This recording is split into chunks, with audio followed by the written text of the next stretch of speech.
the award-winning Beyond Vaudeville program with your host, Frank Hope, and your co-host, David Green. Special co-host, Trayman. Superstar, Larry Storch. Professional nose whistler, Jim Grosso and Louise Grasso. Banjo-Playing Priest George Swanson. Expert, Jack Marchand. Joey the Monkey. And lots more. Okay, thank you, David, and welcome once again to the Beyond Vaudeville program. I'd just like to clear something up right away. David, that's a banjo playing, not a bongo playing. Whoever heard of a bongo playing priest? Well, I just want to show some things quickly. We're very interested, or I'm very interested in cross-universing and science fiction stories, and I want to show, I saw in the paper that the little sprout is with the Pillsbury Dough guy, and they're getting together and having fun. And also want to show we had a big thumb. This is a candy with a fruit candy in it, and it's shaped like a big thumb. You can wear it, and you can have the. Oh boy. Okay. Well, that's going to be a mess for the rest of the show, I guess. Now, oh boy. Okay, let's. Well, that's messy. We have Trayman as a special guest co-host today, and we found a special tray.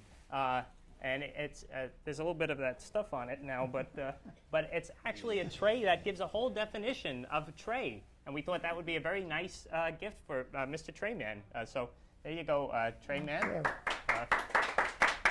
Okay, and well, I guess without further ado, we'd like to introduce our first guest, who is a very special guest. We're very honored to have. This is actually the 40th anniversary, 40 years that he debuted with his own program on TV called The Larry Storch Show. Please welcome, who else but Larry Storch.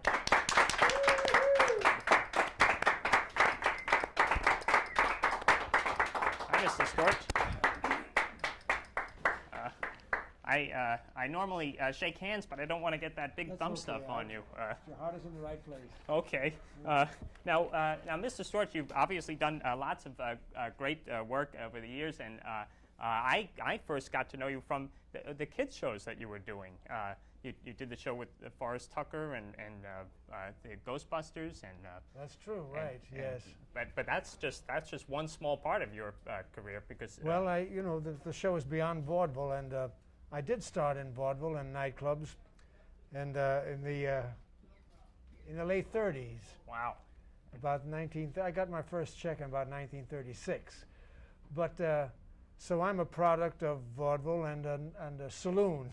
Oh, right. And now you actually very early in your career, Sammy Davis Jr. invited you to work with him in Las Vegas, right? Well, I'll tell you how that happened. I did. My act was Jimmy Cagney, You Dirty Rat, and all that sort of thing, and Edward G. Robinson, and all those great character actors. And Sammy and I were working in Las Vegas in 1946, and he said to me, "I'd like to do impersonations." Right. I said, "All right, Sammy, let me hear you do this. Do it 10 times. You dirty rat, Jimmy Cagney. I'm going to give it to you just like you gave it to my brother." Wow. Let me hear you do that. And Sammy did it. And he did it wonderfully. And then came Edward G. Robinson, then Cary Grant, and all those guys who were so popular in the 40s and the 50s. Right. And I helped Sammy with some of those impressions. And the funny thing was, I said, "Sammy, it's all useless." "Why?" he said. I said, "Because a black man doing those voices, I don't know how the audience is going to take to it, Sammy." He said, hey, baby. He said, "Let me worry about that." And that night, after my show was completed, right, I went across the street, and he saw me walking in. It was just a small room in which Sammy was appearing, the El Rancho. He said, "Hey, Larry, shall I give?" I said, "Go ahead, Sammy. What do you got to lose?" And he did these voices that we'd been working on together, and it went right through the roof. Wow. And here I was so proud, that I had helped Sammy out. But he would have gotten that Sammy was that clever. But I was very glad that I was able to help Sammy. That's hard to imagine him doing Edward G. Robinson. That's No problem at all. Wow. And Sammy was the first one among the great black entertainers to do voices, even before the great George Kirby came along. Right. Sammy was there. Now, Mr. Storch, of course, Larry. Larry, I'm sorry. Now, I mentioned the kids shows too, but of course, F Troop was one of my favorite shows growing up, and this one you already were nice enough to autograph for us, but no problem.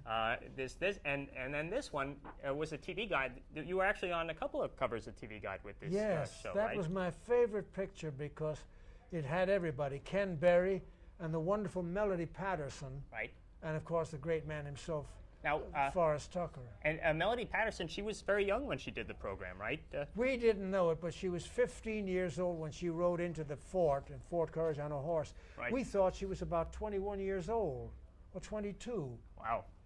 And then to our horror, or to our pleasure, there she was, this young girl. She was only 15 Wow. when she joined the cast of F Troop. Now, of course, you also have done so many shows from, you were on Gilligan's Island and I Dream of Jeannie and all these shows with your great characters. And did you have any idea when you were making those shows that they'd still be hits, years later? Or None whatever. I certainly didn't think that F Troop was going to be bought up by Nick at Night. Right. And here at this stage of the game, we all are. Everybody who's alive in F Troop is. They get fan mail today from people who are 70 all the way down to people who are 12. Wow. And to be able to say that I was a part of it is very satisfying, I can tell you. Well, it was a very funny program. One of the few shows that featured Edward Everett Horton, right? Roaring Chicken, and I remember him, and he used to sound like that. Oh, my word. Oh, dear. I've got something that'll fix up an arrow wound. Wow. That's very good. Very good. Now, very early in your career, you did a character named Smiley Higgins. Was that one of your? Yeah. And what was that like? Or how did you come up with that? Well, that was on the Jackie Gleason show. Jackie Gleason said he needed a comedian. He said he was going to go on vacation for the summer of 1951 or 52, and he said, "I've looked at some film on you, Larry, and I'm going to let you take over. I'm going to give you Art Carney. He's going to be with you, Larry." Wow. He said, so yeah, I started back. I owe Jackie Gleason a lot. Right. Because he did give me the job on the Dumont Network for a whole summer vacation. Wow. And, I keep talking about the past things, but of course you've just been doing Breaking Legs, the theater, and you've got lots of theater you're doing nowadays, right? Well, Breaking Legs was with the late Vincent Gardenia, the wonderful Karen Valentine, and a great actor named Philip Bosco. He appeared here in New York. Right. On the road, Danny Aiello took over his role, and also another actor named Joe Mascolo, and Gary Sandy. So I was locked in with some very fine actors right. on a very funny show called Breaking Legs here in New York. Well, and we look forward to more and more shows from you, Mr. Storch, because you're just getting started. And now we have some other guests we want to bring out if they can join us. And if we could please bring out our next guests, Jim and Louise Grosso. Where do you want them to sit? You can stay, Mr. Storch. Mr. Trayman, if you move down, just move down a little.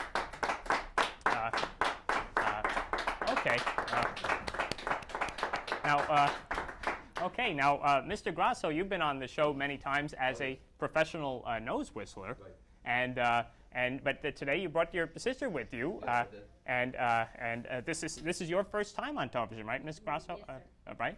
And but you were telling me an interesting story about at your office how they surprised you with a surprise birthday party a little while back, right? Yes, they did. And yes, they did. And you've gotten over that by now? Yes. Okay. And now, Mr. Grasso, maybe you could treat us to a little song whistled through your nose. Sure. You want to use the microphone? Yeah, please. Right, okay. This is special, Mr. Storch. Wait till you see this. Sorry, Larry.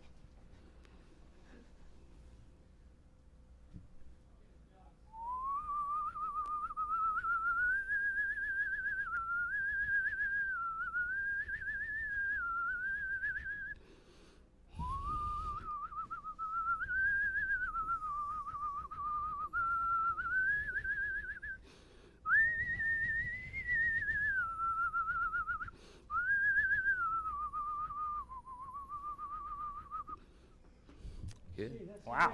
Want something else? I something a little full. This is even better. What's the name of that one? That's one I thought up on my own. Oh. I just did that one. What's the name of this one coming up? This one, you like any Irish songs or Italian I songs? love Irish No? songs. Okay. I'll give you Irish Eyes Are Smiling. How's that? Irish, you couldn't Okay. do better. I love it.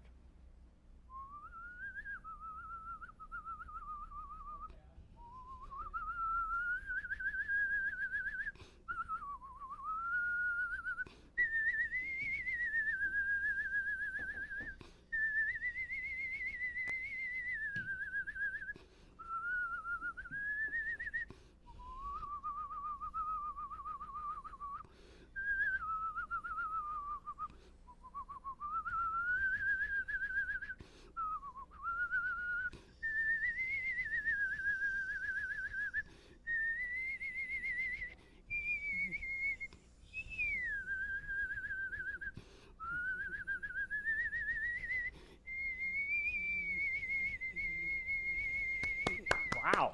Gee. Just, if we can keep the musical theme going, we want to bring out another guest who's very special. Now we've had a Rabbi Polar Bear on the show, and a guy that goes in the cold water, and we had a singing nun on the show. But this is our first Episcopalian priest banjo player. Please welcome Mr. George Swanson. Mr. David, maybe you could let him have your seat there. David? Okay. That's okay. Well, all right. Well, let's just... Okay, there we go. Okay. Very nice, David. You're being cooperative today. Now, Mr. Swanson, you've been a priest now for how long? Since 1958, Frank. Wow. And Ordained by Bishop Pike in San Francisco 1,000 years ago. Wow, that's a long time. Now, and you've been playing the banjo all that time, too? Pretty much, yeah. Pretty much. Now, are you? Do you ever use the banjo in your masses? Or? Yes, sometimes at Mass we do sing things with the banjo, and it's cheaper than a fancy pipe organ or something like that. You know? Right. You can do it anywhere, out in the bush, you know. Well, you got now, the banjo. You were going to do a song for us I'd today? love to sing a song. Well, please do. We'd love to hear it.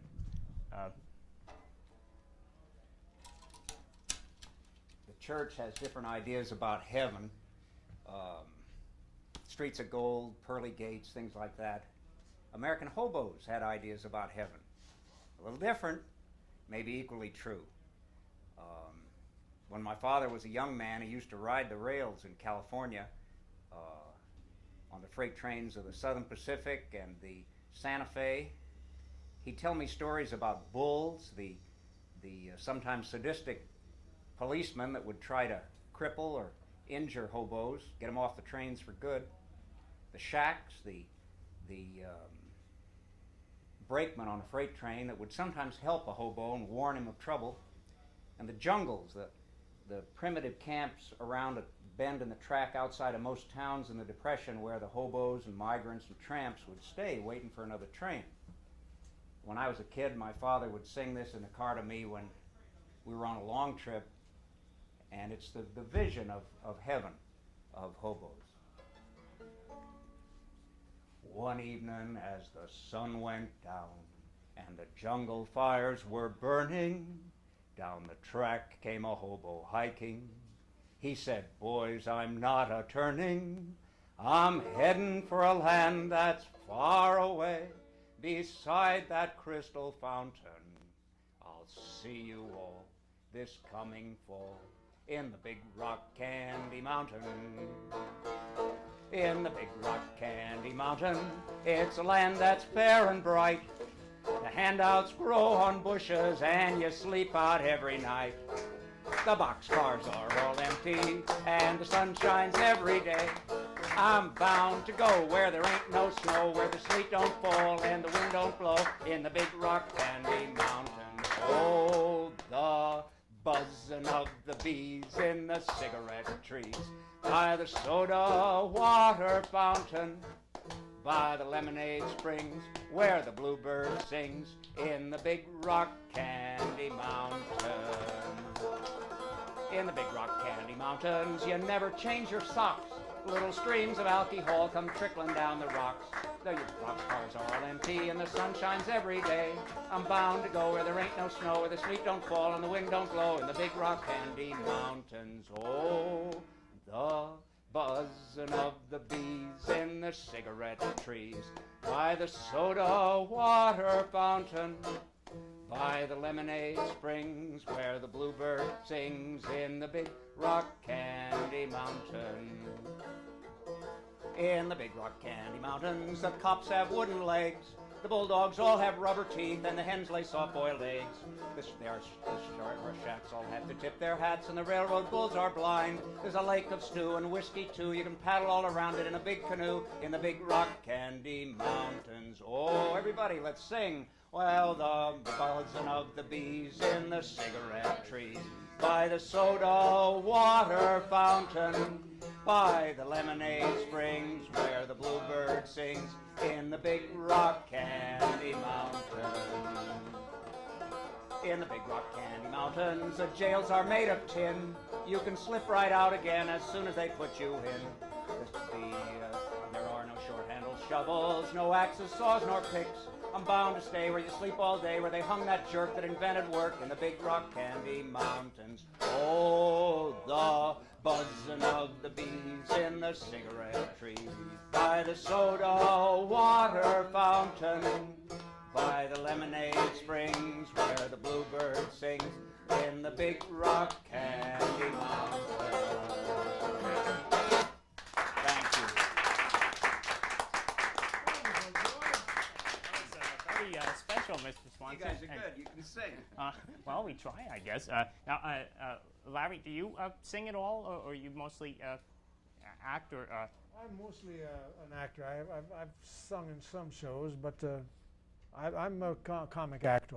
Right. Okay. Well, we have a very musical bunch of guests on today, and we want to just make sure we have everyone out. So we want to bring out our next guest, who's going to speak with us a little bit, and maybe Mr. Trayman, if you could switch seats over to the next to David there, and please let's welcome. I'm sorry. Let's. Oh yes. You okay, Trayman? There? Wait, you have your microphone there. Okay. Okay. Please welcome David. Are you okay? Say hi to Trayman. You guys are old buddies. All right. Let's welcome, please, Mr. Jack Marchand to the program. Mr. Marchand. Hi. Now, Mr. Marchand is not a musical performer or even a comic performer like Larry. Thank you, Larry. But you actually have a new idea for a transit system in the city, right? Well, not only for the city, it could be something that could be done on a whole global basis, really. Okay. Where it's just a matter of altering the vehicles. They are doing it now. They're using electric cars, which will be used by most of the people. Right. But the idea is to make the car in a way that you can actually replenish the power within a very short time, rather than spend 3 hours waiting in a gas station to recharge them. Right. And that's better for the air, right? To have. Oh, absolutely. Okay. And here's some of the information. Would this show up on your? Oh, sure. Just hold it up. Yeah. See, this is the kind of. Thank you, Mr. Storch. Hold that up there. And this, what does this show us here? This would be the gas station where you have to drive in to swap to recharge your batteries if you bought the cars that are using the electrical batteries on it. Right. Okay. So rather than spend 3 hours for a recharge, you just drive into a station and you exchange the batteries. Oh. Okay. So the station I have here is similar to this one. So this is a station of the future. Yeah. And Okay. maybe I should show you the automobile first. This would be. All right. Now, have you suggested this plan to anyone in the city, or? Oh, it's been sent to all kinds of different companies. Mm-hmm. As a matter of fact, these are the batteries that can be inserted into the front and in the rear, and then once you you're probably good for about 150 miles on each battery, so it gives you a 300-mile range. So that means with the exchange station, if you just drive into the station, you change your batteries, right? And in a minute, then you can just keep on driving again. And this is like the blueprint right here. What do you Well, have? these are just pretty rough sketches of what it would look like. Okay. And they can be introduced. I don't want to get any of my big thumb juice on there, so I better not keep it over here. Here's some more of the electric trucks and buses. Wow. Thank you so much, Mr. Storch, for helping us with these. So what I was showing you before was the trucks Right. and the buses coming in at this point over here, permitting the exchange for multiple batteries. In other words, you'd be able to change 20 to 30 batteries on the trucks Right. and the buses, and then the cars would change maybe only 6 or 4 batteries, and you could do this all within a few minutes. Okay. Well, So it provides the same convenience as the regular gas station today. right. But it's better, right? But well, I should hope so. Okay. But what it would do, it would change the way we're used to traveling now. In Right. other words, with the gasoline polluting the atmosphere. Okay, well, that's a very interesting presentation, Mr. Marchand, and we do want to just bring out, we want to make sure we bring out our Joey the Dancing Monkey before the show ends. Trayman, you're going to sing a song today for Joey to dance to, and do you want to use this microphone here? Yeah, that one's fine. Just, okay, and what are you going to sing for us today now? I'm going to sing today, as much as Joey is dancing, I want to sing something appropriate. How about Side by Side? Okay. Yes, Joey. Okay. Oh, we ain't got a barrel of money. Maybe we're ragged and funny, but we'll travel along, sharing a song, side by side. Oh, we don't know what's coming tomorrow. Maybe it's trouble and sorrow, but we'll travel along, sharing a song, side by side. Through all kinds of weather, what if the sky should fall? Just as long as we're together, it doesn't matter at all. Now when they've all had their troubles and parted, we'll be the same as we started, just traveling along, sharing a song, side by side. Wow, very nice. Very nice, Trayman. And of course, Trayman is called Trayman because he normally dances with trays balanced on his head, but today he was going to sing for us, and that was very nice, Mr. Trayman.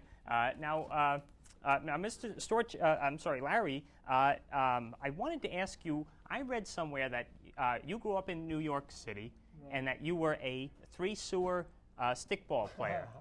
And one of your buddies was Don Adams. Was that true when you were kids? Don Adams and I grew up together in New York City, and I remember when we both took off for the but we were in amateur contests together. Right. And my gosh, And from Get Smart, that's another great star. yeah, and I can remember he took off for the Marines and I took off for the Navy. Oh, and then you met Tony Curtis, right, when you were... Tony Curtis and I were on board the same ship in the South Pacific. It was a submarine tender. Wow. On the way to Guam. It was called the Proteus. Oh. That was the name of our ship, yeah. Now, did anyone else on the panel grow up in the city, the Grassos and the East Side, but you were... Played stickball with my brother, Johnny Grasso. Oh. Maybe I did. What street were you Oh, well, we lived on 83rd Street. Don Adams lived on 83rd Street, and I lived on 77th Street. So, but anyway, we're very good friends, who still are friends today, Don Adams and I. Right. Because my brother played stickball with Sonny Grasso, the movie producer. In Hunts Hall also. Is that right? Oh, wow.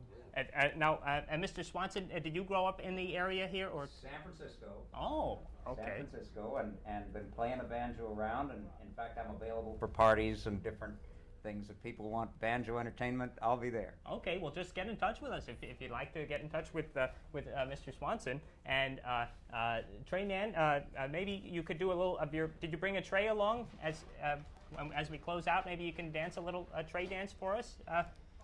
Right. Okay. And so, anything else, Mr. Marchand? Anything else you're going to be up to? You're going to be working on your transit plan for a while. Well, I'll hope I'll be able to promote it, and so that everybody could be able to live a longer life and breathe better air, right? Right. That sounds good. I'm for that. Sounds good to me. And you also have a radio invention you've done, right? An AM/FM radio. Oh, you heard about that? Right. It was in your materials. Oh, okay. Yeah. Yeah, it's the idea is to. Okay. Everything going on?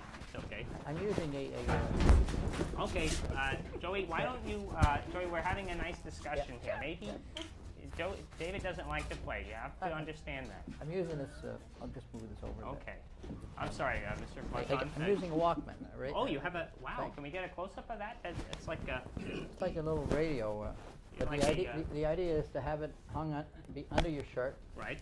So that when you want to use it, you just put the ears on and switch it on. Wow. But if you have an antenna where you can just pull the antenna right out, and at the bottom of it is a speaker. Right. And then you can open up your shirt and then flip out the dial. You can just dial as the same as the regular antenna. That's very interesting having an inventor on the program. And wow, that's very special. Now, Mr. Grasso, you want? Yeah, give a song. Sing a song. Oh, you want to do another song for us? Sing one. Oh, well, I don't know if we have the time. They're telling us we have to wrap up.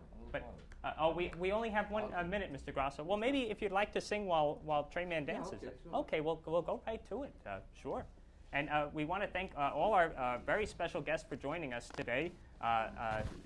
Larry Storch, really a legend, and a great honor to have you here on the program. And all of these other people too. And yes, Mr. Jack Marchand, very special having an inventor on the program. And Mr. George Swanson, thank you so much for that great banjo. That's the first we've ever had. Somebody loves you. And thank you, Ms. Grasso and Mr. Grasso.